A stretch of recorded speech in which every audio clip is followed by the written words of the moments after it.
here's another very important thing to understand is that these different color stages cannot be seen through introspection when you're sitting on a meditation cushion. They require wide scientific research. You have to go out and actually study lots of groups of individuals across the whole world, different cultures, different societies, different races, and you have to compile all the data. And only then do you see this entire developmental model, like spiral dynamics, unfold. And these developmental stages, they were only discovered in the last 100 years. So what this means is that most religious and spiritual traditions around the world, which are hundreds or thousands of years old, do not understand the idea of stages or types or lines of development. And most of these spiritual traditions, they were developed by advanced meditators who would sit on a cushion and introspect for many, many hours to attain very high mystical states. But see, mystical states are separate from stages of development. So just because you're at a high mystical state doesn't necessarily mean that you're going to understand and see the entire spiral and all of the possibilities of development that exist.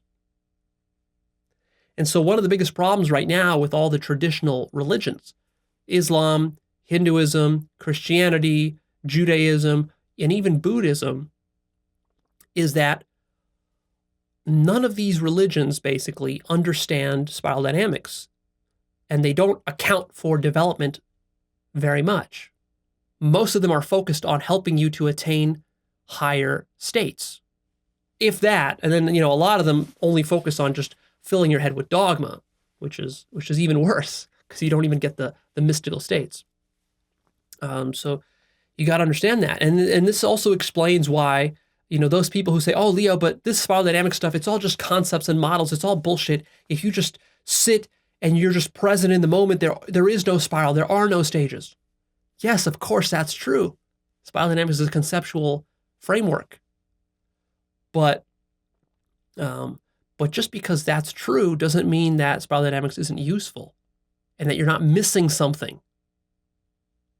And in fact, you are missing something. If all you do for the rest of your life is you just sit on a cushion and you introspect and you practice mindfulness and you practice meditation and you become fully enlightened, there's still going to be something that you're missing.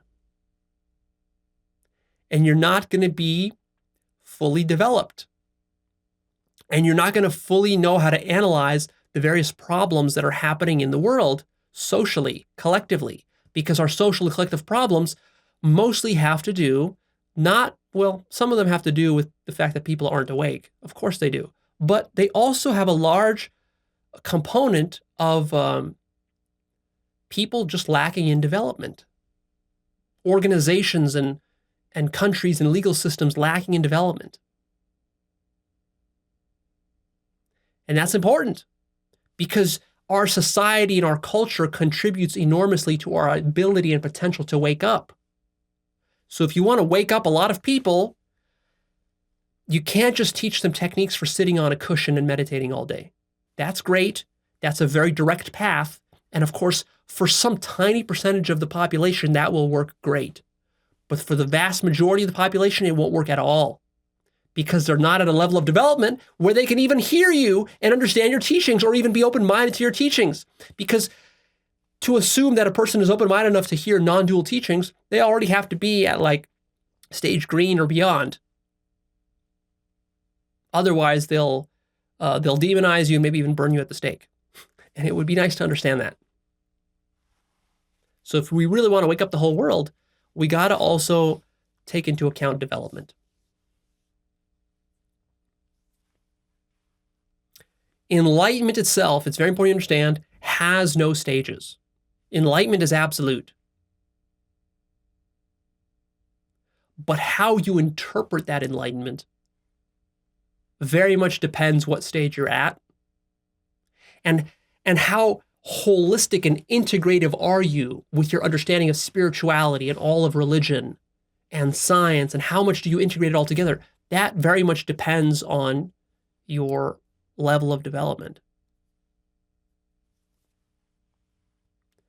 A stage blue enlightened person can still be racist, sexist, could even potentially own slaves or condone slavery, or have some sort of crude, archaic political views, for example.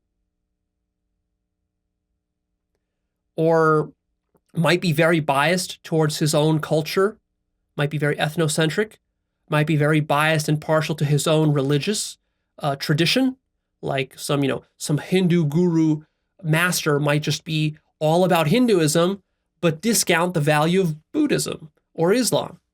And there might be some valuable nuggets within Buddhism or Islam that that person is missing. Maybe some valuable techniques, maybe some valuable moral teachings or whatever that would help round out this Hindu master.